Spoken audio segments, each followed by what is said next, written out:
Momotaro. Il était une fois un vieux bûcheron et sa femme qui vivaient dans un petit village au pied d'une montagne. Le vieil homme allait tous les jours ramasser du bois et la vieille femme allait faire la lessive à la rivière. Un jour, alors que la femme était à sa besogne habituelle, que vit-elle?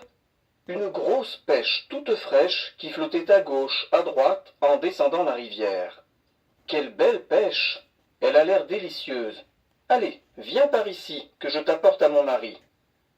Alors, la pêche s'arrêta juste devant la vieille femme qui était toute contente à l'idée de pouvoir la manger avec son mari. Elle la sortit de l'eau et la porta chez elle. À la tombée de la nuit, le vieil homme rentra bien fatigué avec son fagot sur le dos. Lorsque sa femme lui montra la pêche, il fit des yeux ronds et dit « Comme elle est grosse! Mangeons-la tout de suite, pendant qu'elle est encore fraîche. » Il la posa sur la table pour la couper. Mais juste avant qu'il ne commençât, la pêche se fendit en deux.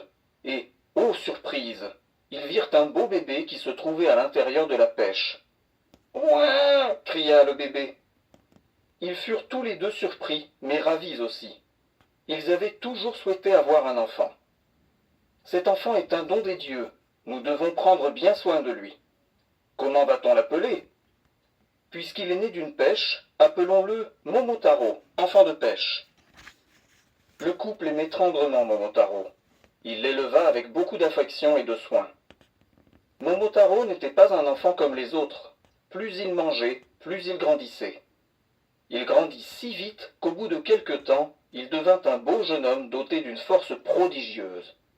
Il était le plus fort de tout le pays, mais aussi le plus gentil. Le seigneur qui régnait sur le pays avait entendu parler de Momotaro. Un jour, il l'appela à son château et lui demanda d'aller partir combattre les méchants ogres qui pillaient le pays.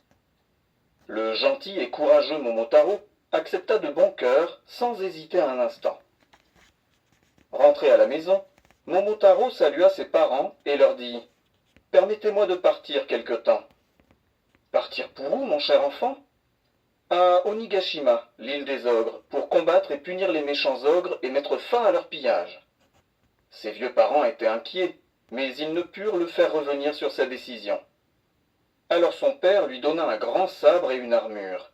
Sa mère lui fit des kibidango, des gâteaux de millet, tellement bons qu'il suffit d'en manger un pour sentir sa force revenir. Momotaro se vêtit de l'armure et prit son sabre. Il attacha à sa ceinture le baluchon de kibidango et prit congé de ses parents. Sur le chemin d'Onigashima, Momotaro rencontra un chien. « Ouah, ouah, où vas-tu donc, Momotaro ?»« À Onigashima, pour combattre et punir les ogres. »« Qu'as-tu donc dans ton baluchon ?»« Les meilleurs kibidango qui donnent une force magique. »« Donne-moi un et je serai ton allié. »« Tiens, mange ça et suis-moi. » Ils continuèrent leur chemin. Dans la forêt, ils rencontrèrent un singe. « Où vas-tu donc, Momotaro ?»« À Onigashima, pour combattre et punir les ogres. »« Qu'as-tu dans ton baluchon ?»« Les meilleurs kibidango qui donnent une force magique. »« Donne-moi un et je serai ton allié. »« Tiens, mange ça et suis-moi. » Tous les trois traversèrent un vaste champ, quand un faisan qui les survolait descendit vers eux.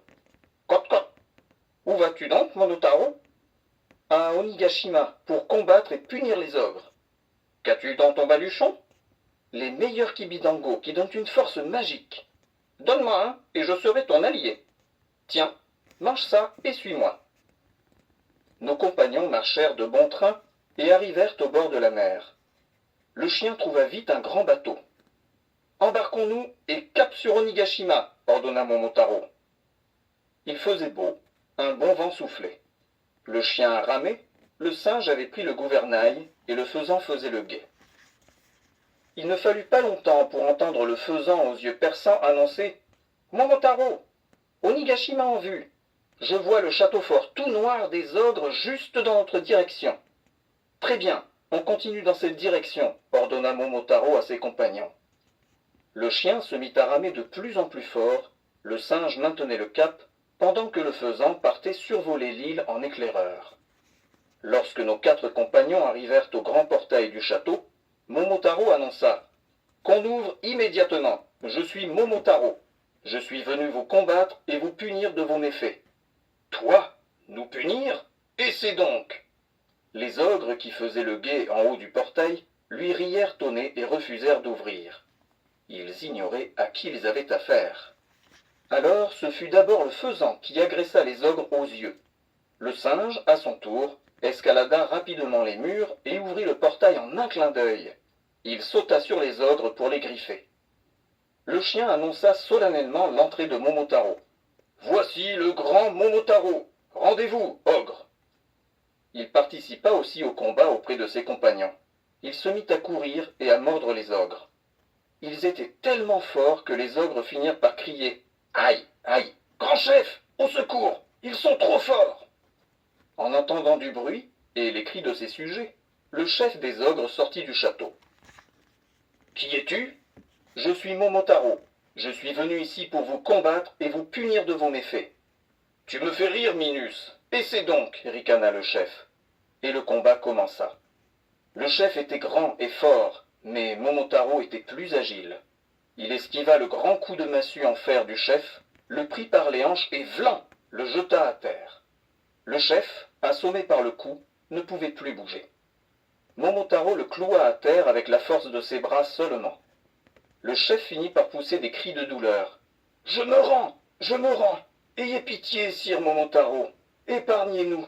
Nous vous promettons de ne plus mettre les pieds chez vous, et nous ne commettrons plus de méfaits. » Il pleura et implora tant Momotaro qu'il finit par le croire et lui pardonner. « Tiens ta promesse, il n'y aura pas de deuxième fois. Je reviendrai tout de suite, hein ?» Les ogres, reconnaissants, rendirent au pays tout ce qu'ils avaient pillé, et l'on remplit le bateau de Momotaro de toutes sortes de trésors. À la maison, les vieux parents attendaient et priaient. Pourvu qu'il ne lui soit rien arrivé, pourvu qu'il soit sain et sauf.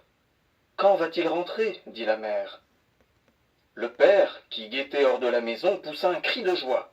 Oh, regarde, c'est bien notre Momotaro. En effet, c'était Momotaro avec ses compagnons. Momotaro marchait en premier, le chien et le singe tiraient un chariot rempli des trésors derrière lui.